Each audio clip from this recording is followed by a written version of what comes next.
Izbira ture po zimi in pa tudi nenazadnje priprava na njo je precej bolj odgovorno delo kot naprimer priprava in pa izbira ture poleti.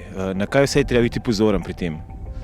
Ja, po zimi sigurno razmere v gorah so znatno zahtevnejše.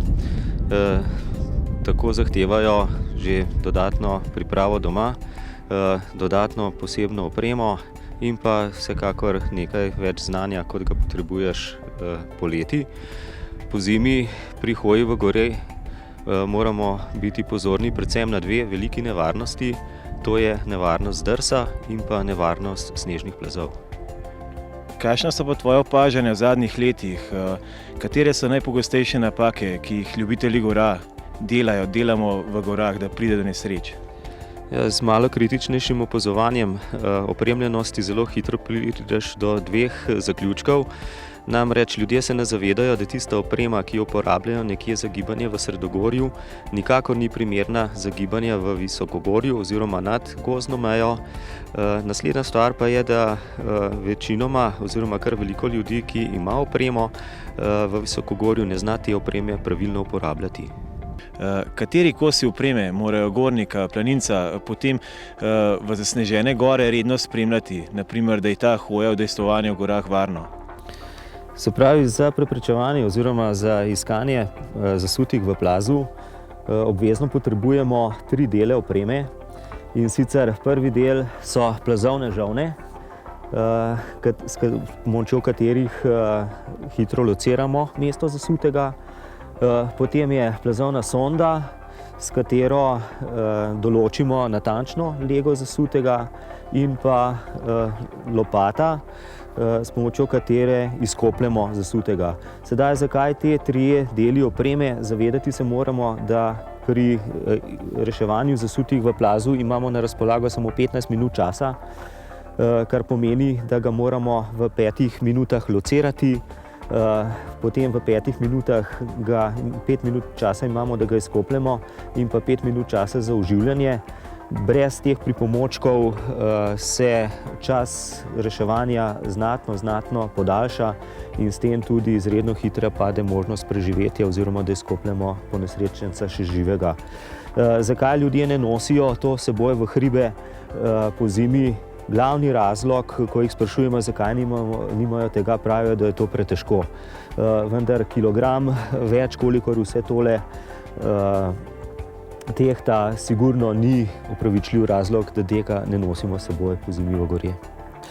V zadnjem času ljudje vse več kupujejo takele dereze, krempižerje ali žabice. To so 4 zobe dereze, ki so zelo učinkovit pripomoček za hojo po zaledenelih poteh, nekje na kakšno Šmarno goro, do dostopov do kakšnih koč, kot je Roblekov dom, potem Blejska koča. Vendar tle na žalost ljudje mislijo, ko kupijo tale del opreme, da so naredili dovolj tudi že za gibanje v visokogorju, ampak tam je pa tole izredno nevarno, zato še enkrat opozorilo, za visokogorje tole nikakor niso primerne dereze. Glavni pripomoček proti zdrsu so vsekakor dereze, ki jih namontiramo na čevelj in nam omogočajo varno stopinjo. Vendar kljub temu, da uporabljamo dereze, nam lahko včasih zdrsne, bodisi se s temi derezami zataknemo za hlačnico, za kakšen trak, in takrat je pa zopet edini pripomoček, s katerim bomo zaustavili ta zdrs, je cepin in pa jasno znanje zaustavljanja zdrsa s cepinom. No, tole je bil eden od osnovnih načinov ustavljanja s cepinom. Stvar, ki jo moraš fejst natrenirati, kajti zavedati se moraš, da pridobivaš hitrost izredno hitro pri takem drsenju. Po 20 metrih imaš že 70 km/h. Tako da tisto, kar narediš učinkovito, je tisto, kar boš naredil v prvih sekundah, v prvih metrih drsenja. To boš pa naredil, če boš natreniral tako, da boš delal to nagonsko. Se pravi, trening in še enkrat trening. Čelada je koristen pripomoček za varnost tudi po zimi.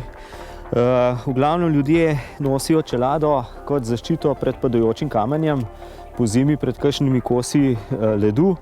Vendar zelo pomemben dejavnik, zakaj imamo čelado na glavi, je predvsem število poškodb, ki so v gorah pri nesrečah. Poškodbe glave so kar na drugem mestu, takoj za poškodbami okončin.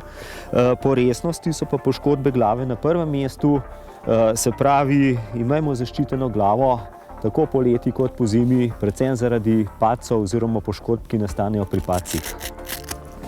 Kako pa je s pravilno hojo v zasneženih gorah? Kako uporabljamo pravilno dereze in pa cepine? No, tudi tega se je treba naučiti. Najprej na kakšnih terenih, ki imajo iztek. Kar nekaj časa porabimo, da dobimo tisti občutek, da zaupamo konicam derez, kako pravilno stopimo. Potem pa čim več treninga in čim več hoje v hribe pozimi.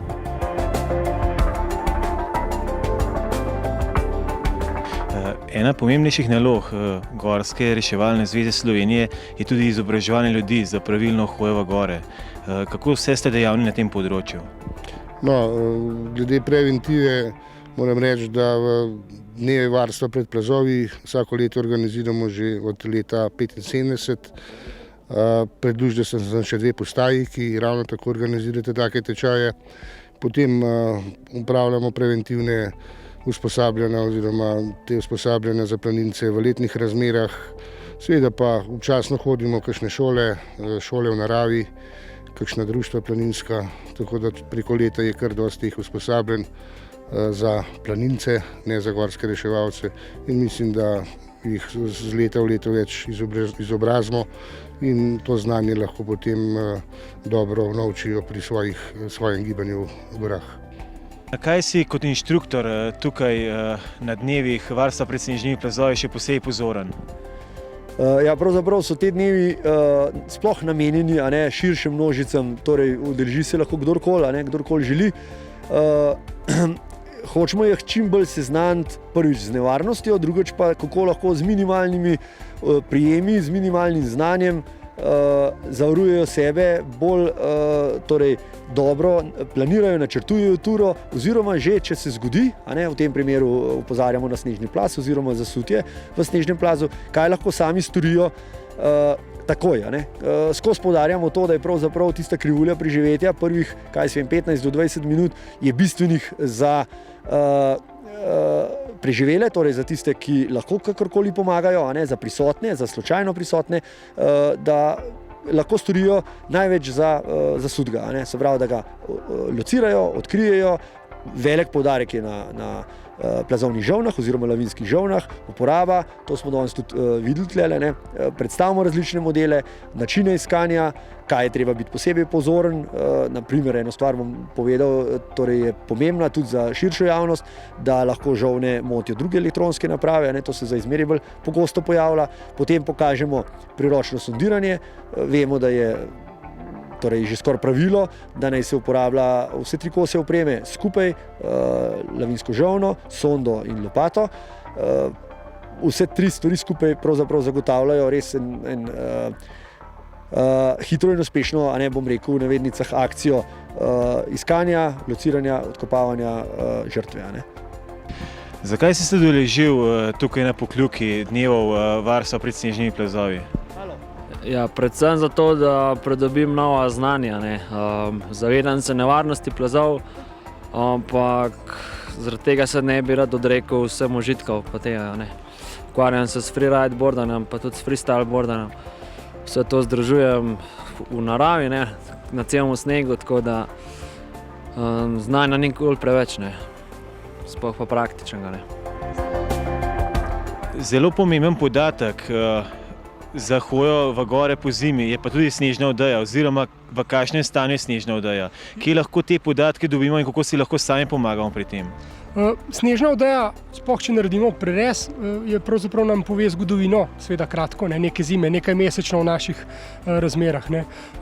Podatke dobimo že spletnih straneh Urada za meteorologijo, kjer imajo podatke pod rubriko snežne razmere in pa potem v zimskem času tudi nekaj lavinskih postaj. Imamo podatke o skupni višini snežne odeje in pa o višini novo zapadlega snega. No, ta je seveda povsem precej važna, sploh kadar je ta količina novo zapadlega snega večja od 30-40 cm ali pa sploh od pol metra, je bolje, da takrat ne hodimo nad območja nad gozdno mejo, se držimo raje niže dol, ali pa seveda sploh izogibamo strmih pobočij, saj če gledamo z vidika snežnih plazov. Ko se v zimskem času odločamo za turo, je treba predvsem dobro preveriti, kaj zmoremo in koliko znamo za take razmere. Zimske razmere so namreč popolnoma drugačne od letnih in brez ustreznega znanja, ustrezne opreme in ustrezne priprave je bolje, če se tur ne lotevamo. To pomeni, da moramo že v fazi priprave dobro preveriti, kam gremo. To se pravi, običajno dobri gorniki spremljajo razmere vso zimo, od prvega snega pa do tistega trenutka, ko se za turo odločijo. To pomeni, spremljajo stanje snežne odeje, sprašujejo domačine, kaj se dogaja, in tudi na internetu se dobi že kar dosti informacij. Tako da danes, rekel, dovolj informacij za turo ni težko dobiti. Kako se je pa na samo turo, ko se že odločimo za neko turo, potrebno pripraviti in kako potem na njo oditi? No, začne se seveda z odločitvijo, kam bomo šli. In v bistvu, če se odločimo, da smo temu cilju dorasli, potem se bomo za to turo ustrezno opremili. Treba je vedeti, da je pozimi nahrbtnik dosti težji kot poleti, da imamo precej več opreme, da je dan krajši, da nastopajo številne drugačne objektivne in subjektivne nevarnosti, kot smo jih navajeni poleti. Moramo vedeti, da je večina koč pozimi zaprtih in da lahko v skrajnih razmerah računamo na bivakiranje. In tudi to možnost je treba pozimi zelo resno ob resnih turah vzeti v obzir. Dalje, na turo naj ne bi pozimi hodili sami. Tako da priporočljivo je, da pozimi hodimo skupaj z nekom, ki je ravno tako dober kot mi, ki ima dovolj znanja in ki mu seveda tudi zaupamo.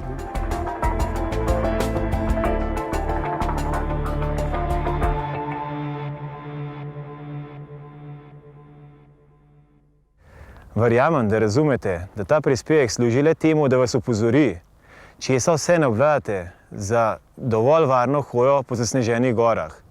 Za pravo poglobljeno znanje na tem področju pa morate sigurno obiskati kakšno od šol ali pa kakšnega od tečajev.